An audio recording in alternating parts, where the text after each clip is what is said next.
Hi everybody, good to be back with you today. It's Tim here with you on our walk through the Bible day by day and chapter by chapter, verse by verse.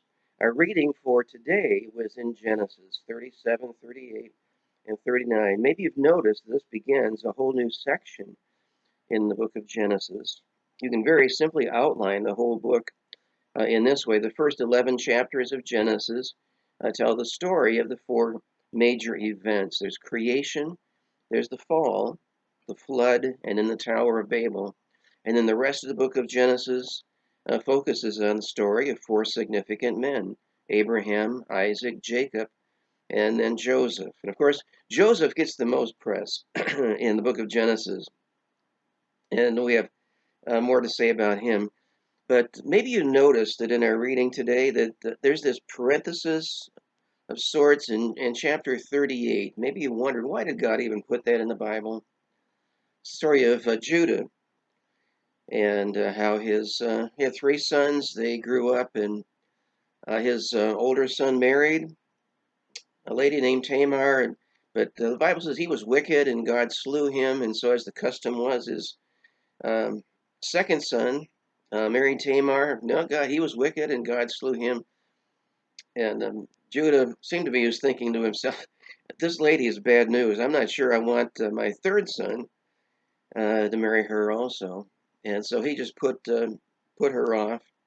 And the result was that Tamar um, pretended that she was a prostitute. Somehow she knew that her father-in-law might be interested in a lady like that, and placed herself in a place where she knew he was going to be. And the result was that she became pregnant with Judah's child, even though he didn't know uh, that's who she was.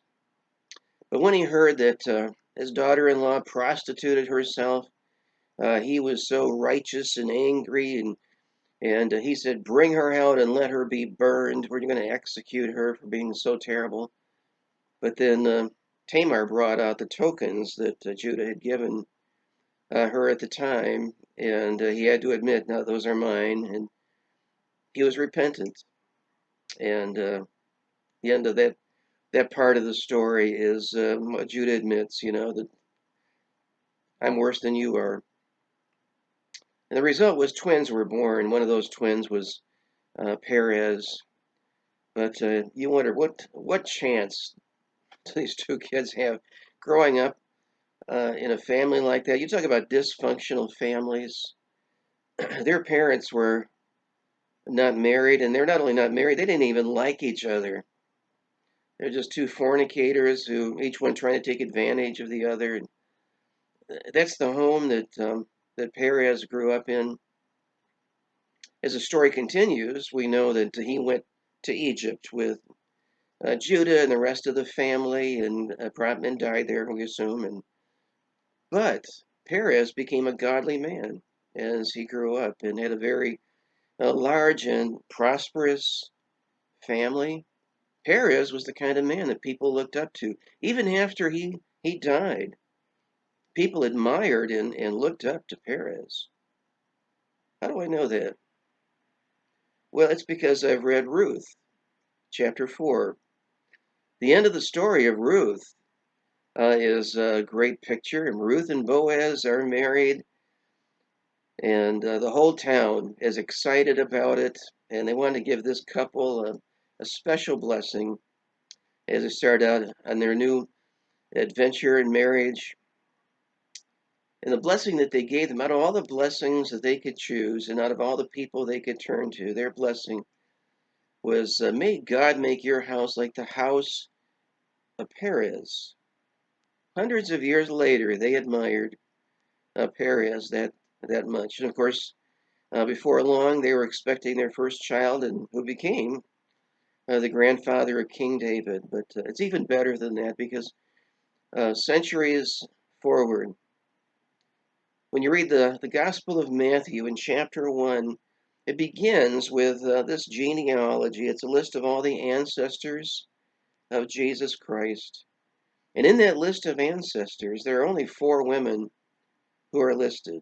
All four of them were ladies who did not start out well but ended well.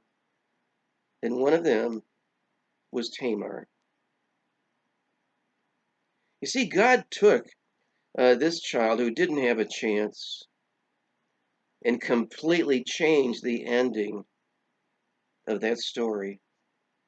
Isn't it wonderful that we have a God who can do that for us? He can take the worst possible situation we find ourselves in and it turned it into something beautiful and something good. I love that old hymn that we used to sing. Depth of mercy can it be? Mercy still reserved for me? Oh, there is, my friend. I don't know what your situation is today or where you are or what your life is like, but I do know one thing, and that is that God can completely change the ending of your story if you will let Him. Give that some thought today, will you? Our reading for tomorrow is in Genesis chapter 40, 41, and 42, and I'll be looking forward to being back with you again. See you soon.